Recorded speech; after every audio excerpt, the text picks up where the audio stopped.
Welcome to the Master Your Millions podcast, the show all about your financial potential and leaving a legacy for future generations. Here are your hosts, Jason and Scott Henderson.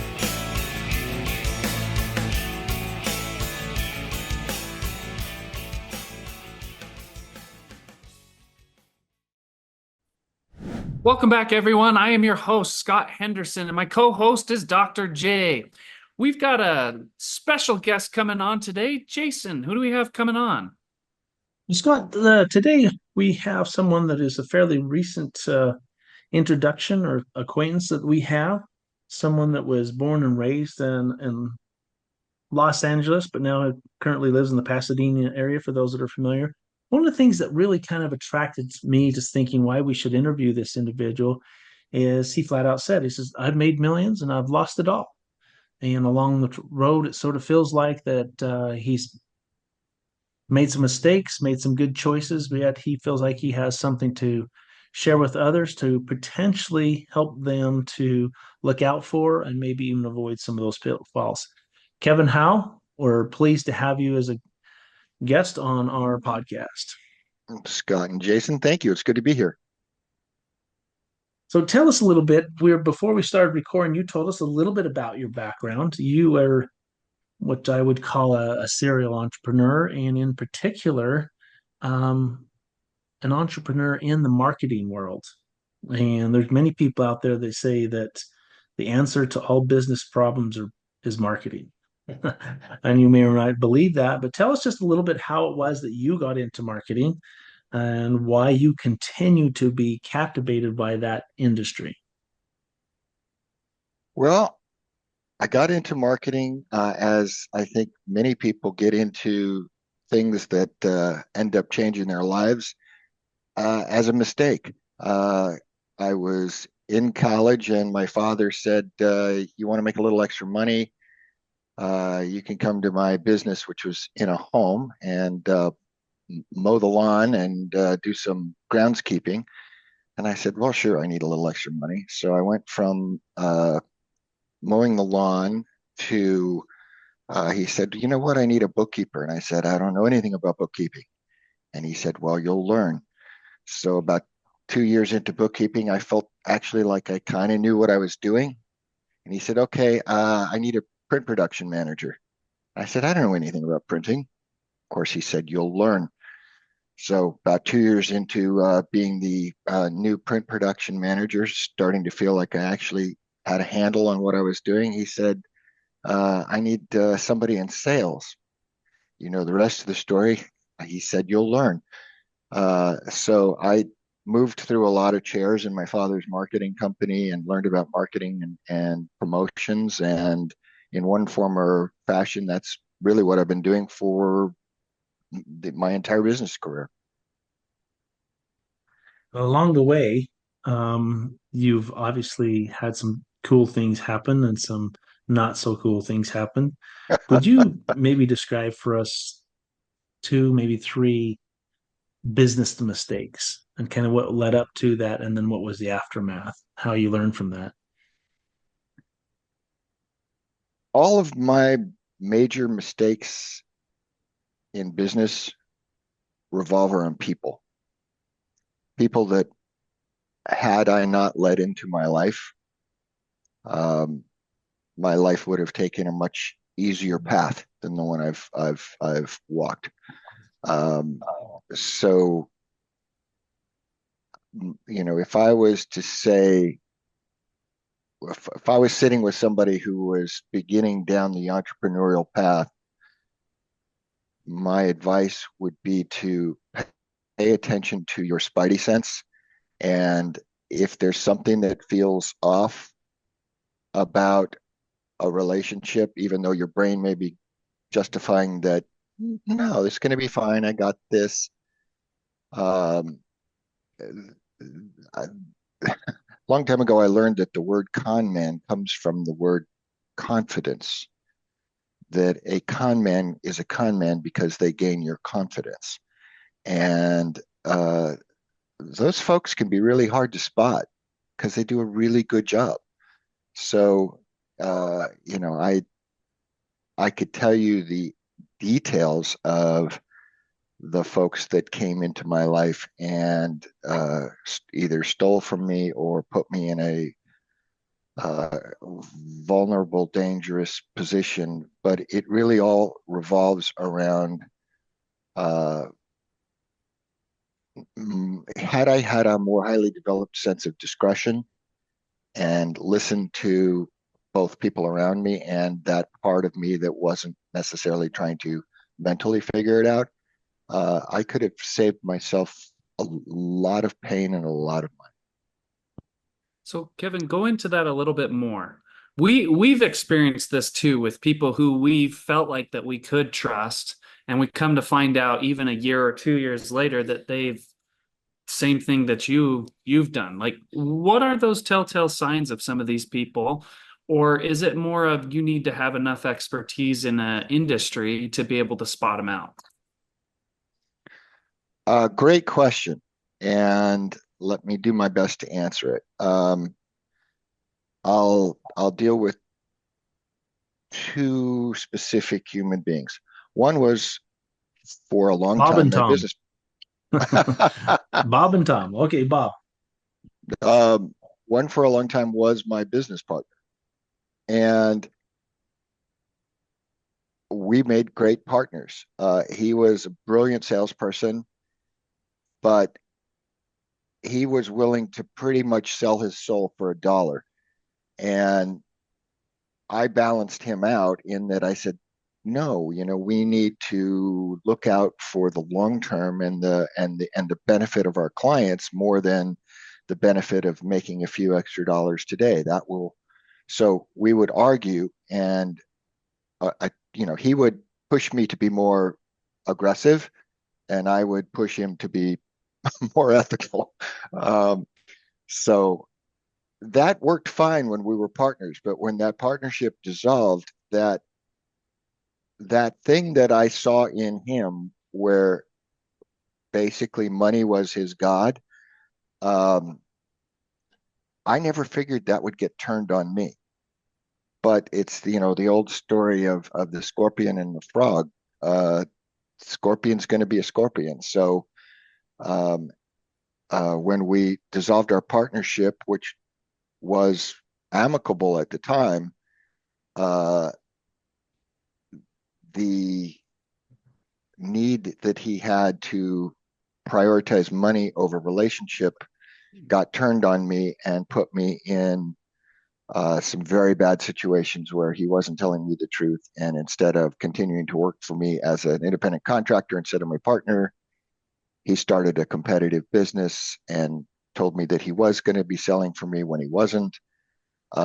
So I knew that behavior. I just thought, well, in this particular case, it won't get turned back on me. It did. The other situation was a fellow that had a rather checkered past, claimed to have found God and changed his ways. And, when I started to see him in action and the way that he dealt with sales as well, that it was not a win-win version of selling. It was a I win, you lose version of selling. I thought that, again, I could balance that out. But in this case, this guy was way worse than the first guy. But again, there it was. All the signs were there. If somebody had put a flashing neon light in front of my face, it would have been less obvious than what I saw. But again, I thought, being a kind-hearted human being, I thought I could ameliorate that or fix it. But that's not the case. And the question I would ask myself from this perspective is that really how I want to invest my energy anyway? If you lose, you really lose. But even if you win, is that really where I want to put my energy, is into trying to push some ethics into someone who might not otherwise have that? So I hope that's a a reasonable answer. Yeah, I think so. When you say that there were things that were more obvious than a neon sign, can you be a little bit specific? Like you don't need to, we have no idea who this individual is, but were there certain actions, certain ways that he came across, like would always acknowledge and redirect or something along those lines? Scott, um, the best example I can give is that we had set up a business that was selling membership into a discounted travel program. And if you're going to ask me about the good people in my life, one of the fellows that would be is he and I partnered up with this other guy, and we were committed to providing the best discounted travel program that had ever existed, and had full intentionality moving in that direction. And this guy and his sales team would basically use high pressure and non-ethical tactics to sell people. And then after they were sold, if somebody wanted to cancel out of the program, use all sorts of tricks to make it impossible for them to cancel out of the program. So it was a win-lose scenario. It's like, I got your money, I'm going to keep your money. I don't care what it takes. I don't care if your situation has changed. It was like there was never any consideration for the well-being of the buyer. It was only, how much money can I keep in my pocket? And the tricks and techniques and issues that were at play there, when I saw them, I found them disgusting, and tried to adjust his thinking and adjust his practices, which he'd say all the right words about wanting and willing to adjust, but then that just plain didn't happen. So again, the markers were all along the path, and I just it's not that I chose to ignore them. I've had to forgive myself pretty hard for this, because this mistake cost me my house, it cost me my life savings, cost me 80% of my business, cost me a 17-year relationship. This was the biggest mistake I ever made in my life, and I'm now 10 years past that and still crawling out of. I'm doing okay now, but it was a long time before I got out of that crater, just back to ground zero. So I I needed to learn a certain lesson about discretion that I hope in the long run is worth the price I paid for it. Yeah, certainly. It sounds like it was a huge price. I have a friend, and the guy's by the name Gregory. Some people may know the name, but he often talks about CPC. He said when you're in a relationship or you're going to be having a relationship, there's generally clues. And then there's patterns, right? So he gives the example of, say, I ask someone out and I arrive on time and she's late. And then we do something else saying she's late. And so there's the clues that, maybe being on punctual is not but then you start seeing a pattern that, yeah, it happens all the time. But then the really comes in is the C is the choice. You make the choice to either live with that and the consequences, or you make the choice to break away from that. And that's very difficult to do sometimes. It sounds like to me that's where you were. You saw the clues and you started to see the pattern, yet you didn't step up and make the choice to sever ties, so to speak, in a timely manner. Maybe you let it go longer than it should have. I mean, I'm not attempting to beat you down, Kevin. Don't get me wrong. It's just something like it's very interesting that as you talk about it, and I can watch your eyes, just like, yeah, there were clues. And you said that at the very beginning, my spidey senses. You sort of sensed it from the very beginning. Part of what we do in this podcast, we talk a lot about mindset and we talk about team. That the team around you, the people that you allow into your life, whether that's professionally or personally, it has a huge impact on your ability to create and enjoy wealth and even pass that on. Um, and so you mentioned one person though that it was a great relationship, right? And as that relationship continued to be, you know, beneficial, is that something that's gone on? Because right now, what you were talking about earlier, you have the ability to market and deliver products, if you will. I'm not sure if product is the right thing, but you deliver a marketing product or what you call a premium for people there's no inventory. It's all digital. Does that come from that relationship? I mean, how did that idea come around? You sort of changed horses mid-question. You started talking about I the know he did, relation. and that's why you saw my face go there. It's like, geez, I really didn't get that question outright. I want to talk about a good relationship. Just tell us, what's some good things that's come from that, and maybe even thank that person. Maybe I can help too. You can let's switch and do the opposite side. Who has been a good relationship with that you've had through business, and why has that been a good relationship? I'll give you two answers to that question. The I mentioned the fellow that we were forming the discount travel program with. He and I have worked together in, part of what I did for a long time was sell travel rewards, and I've sold them to supermarkets, I've sold them to public storage, I've sold them to casinos, hotels, and scores of other industries because marketers have multiple tools to drive their sales. But if the only tool that a marketer ever uses is marking their prices down, then at some point your discounted price becomes your price and people only wait until stuff goes on sale. So I provide incentives, premiums, people use the words interchangeably, to say, hey, if you stay at our hotel, we'll give you $100 flight credit that you can use on any airline, anytime, any place, anywhere. And that $100 airline flight voucher costs the hotel maybe $20. So it's a way for them to promote without discounting their price integrity. So the fellow that I have done all of my travel programs with owns one of the largest privately held travel agencies in California. We've worked together now for coming up on 40 years. And this is the kind of guy that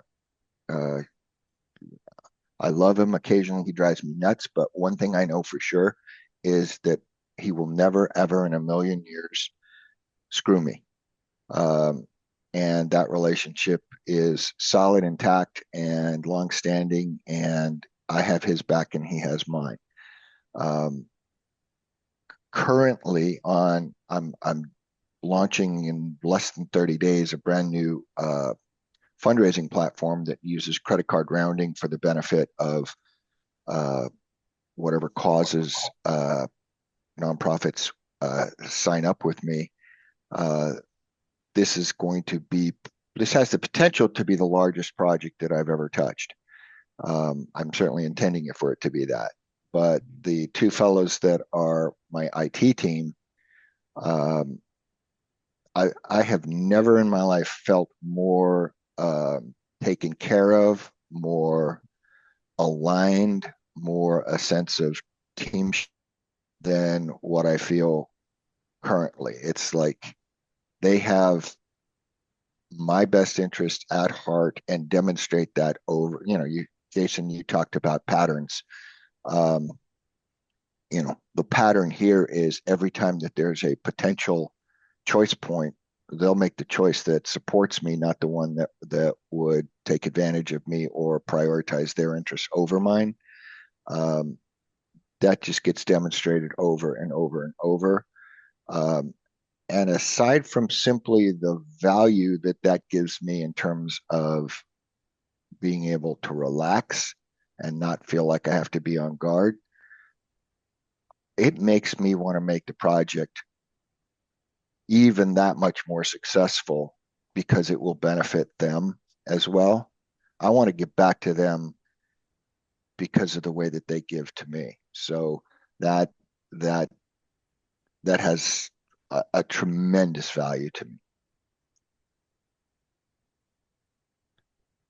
Oh, I like that. That added into what we have talked about on the podcast a lot, how important team is in those relationships and what it actually can do for you in building and creating wealth and then enjoying that.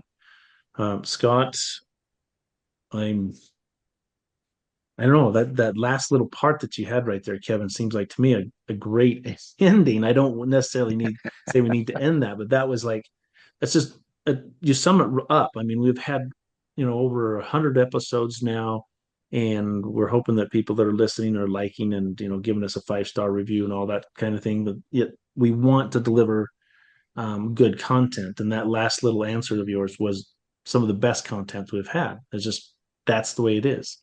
When people are honest, straightforward, and they work for your best interest, you in turn work for their best interest, and a lot of the time it works out that everybody wins. So, Scott, what do you have to say? Yeah, I love that as well. I also want to know what you have. What is coming up next? What are some of your goals that you have coming down the pipeline, or what is that next mountain that you're planning on climbing? Well, truly, I own 3 different companies. One is my legacy original company. I probably spend 5% of my time working on that. The second one is the company that sells the digitally deliverable fundraising incentives to public radio and public TV stations. I spend a good deal of time working on that because that's my bread and butter at the moment. But this new project, it's called Minute to Give, and it's the credit card rounding technology that allows folks to set aside a few extra cents each time they use their card for the benefit of the cause that matters to them. I have such enthusiasm for this project. I've been getting such good initial feedback. I've got nonprofits that are lining up to participate in this. And the concept of being able to make a good living by giving causes that are doing good things in the world to a tool to support and increase their fundraising so that they can do more of the good things they do in the world. I love the idea of knowing that my revenue is tied toward the good that's being done in the world. So, I got my heart and soul and a bunch of money invested in this. And if this thing goes the way it looks like it's going to go, I will have created a situation where my wealth, my success, my happiness is tied to how much good I'm doing in the world. And I really love that paradigm. So I'm hopeful that this project realizes its full potential because the potential is huge.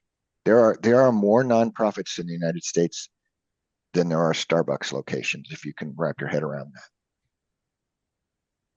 that. That is a lot. Well, Kevin, when you get that up and running and it's flying high, we invite you to contact us and maybe come back on the podcast and let's have a mini celebration about what's going. That's really kind of cool. You hear it occasionally when you go into McDonald's or other places. Is, hey, can I round out your purchase today to the Ronald McDonald House or the Children's Hospital or something like that. So that's basically what this is. However, you just determine yourself up front. I want it to go to this cause, cause A or cause B. That's really cool. Yeah, instead of just being a single location and roundups at point of sale are great. But, how many times do you get asked that when you use your credit card? It's once out of 500 maybe. This program, basically the person signs up and then each and every time you use your card, regardless of where you use it, a few extra cents are set aside. And so at the end of the month, that cumulative roundup gets deducted from your card and given to the cause that you've signed up for. And those cumulative roundups can add up to 20, 30, 40, $50 and people can set their limits so that they're not doing something financially irresponsible. So it's a way for each and every time you go about your life and go shopping, wherever that is, there's a little teeny piece of your activity that is supporting something that you care about. So even from the consumer/donor side, it transforms their daily activities into something charitable. I like that. That's really cool. And I really hope that it takes off and goes big, real big, for not only for you, but all the other charities and the good that they're doing in the world. I think that's good. In fact, I have a couple of nonprofits I might send your way that would benefit a lot from that, particularly when it has to do with children. There's some children charities that I'm involved with that would be benefit from that. Scott, how about last words then from you? No, first, thank you for coming on, Kevin. It's been fantastic. I've enjoyed seeing you on the island back there. It really has been really good. And just to bring it back, like, the people that you work with make all the difference. Kevin said that in a couple of different ways, but at the end of the day, that's really what it comes down to. I couldn't agree more. And I hope to take you up on your invitation to come back in half a year and talk about what I've learned from launch to getting into orbit, if you will. Great. Wonderful. And everybody, we will put, I don't know that you have any contact information for that particular program, but if there's some links or something, we'll put them in the show notes, everyone, that you'll be able to find out a little bit more about the information that Kevin's talking about. MinuteToGive.com. Say that again. MinuteToGive.com. Beautiful. Okay. Thank you. And we'll put that in the show notes down as well. below. Go check it out there, guys. Thanks for tuning in again. If you like this episode, make sure to leave us a 5-star review. It really helps us out with the algorithm. And last, remember that mastering your millions all starts with your mind and your team. Make sure they are the best. We will catch you next time. Thanks for listening to Master Your Millions with Jason and Scott Henderson. Check the show notes for any links or contact information about today's guest. Make sure to follow the show so you don't miss any future episodes.